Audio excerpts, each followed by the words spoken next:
읽어주는 교과 첫째 날 5월 8일 일요일 아브라함의 믿음.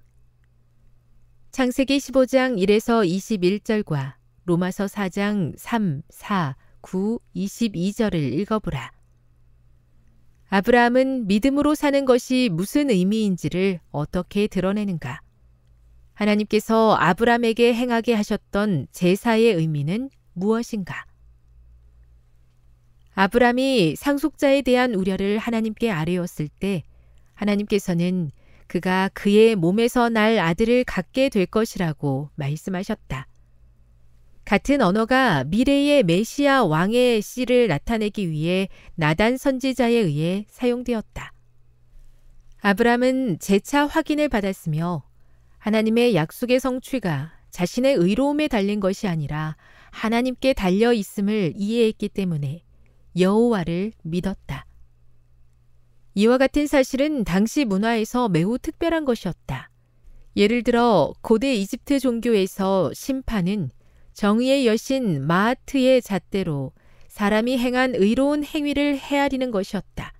즉, 사람은 구원을 얻기 위해 열심히 노력해야 했다.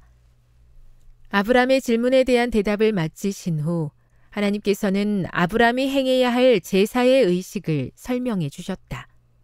그 제사는 우리의 죄를 위한 그리스도의 죽음을 나타낸다. 인간은 이 제사에서 상징된 것처럼 하나님의 의의 선물인 은혜로 구원받는다. 그러나 이 특별한 의식은 아브라함에게 구체적인 기별을 가르쳐 주었다.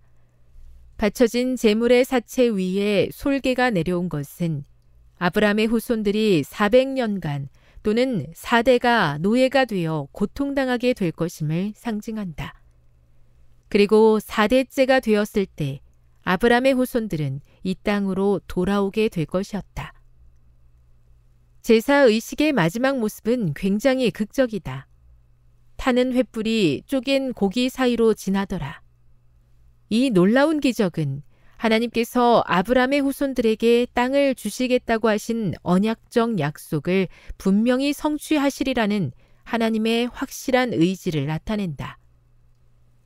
본문에 애굽강에서부터 그 큰 강 유브라데까지라고 기록된 약속의 땅의 경계는 에덴 동산의 경계를 떠올리게 한다. 그렇기 때문에 이 예언은 아브라함의 후손들이 출애굽하여 고향 땅으로 돌아오리라는 것 이상을 의미한다. 아브라함의 후손들이 가나안 땅을 차지하리라는 이 예언 너머로 이 세상 끝에 마침내 에덴 동산으로 돌아가게 될 하나님의 백성들의 구원이 보이는 듯하다. 교훈입니다. 하나님으로부터 자신의 몸에서 날 아들이 상속자가 될 것임을 재차 확인받은 아브람은 믿음으로 하나님의 약속을 받아들였다. 묵상. 어떻게 하면 우리가 우리의 구원을 위한 유일한 희망으로서 그리스도와 그분의 의에 계속해서 집중할 수 있을까요?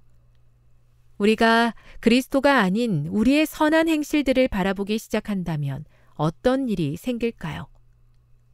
적용. 이 눈에 아무 증거 아니 보여도 믿음만을 가지고서 늘 걸으며 라는 찬미의 가사를 어떻게 실천하며 살 수 있을까요? 영감의 교훈입니다. 아브라함의 믿음의 행위. 이와 같은 아브라함의 믿음의 행위는 우리의 유익을 위하여 기록되었다. 그것은 하나님의 요구가 아무리 심하고 괴로운 것일지라도 신뢰해야 한다는 큰 교훈을 우리에게 가르쳐주며 자녀들에게 부모와 하나님께 온전히 순종하라는 교훈을 준다. 아브라함의 순종을 통하여 우리는 너무 귀중하기 때문에 하나님께 드릴 수 없는 것은 아무것도 없다는 교훈을 배우게 된다. 교회 증언 3권 368. 이 땅에서의 고된 삶을 마치고 마침내 돌아가게 될 하늘 본향을 가슴에 품습니다. 그 영광스러운 날을 간절히 사모하며 어떤 어려운 상황 가운데서도 하나님의 충성된 자녀로 살아가게 도와 주시옵소서.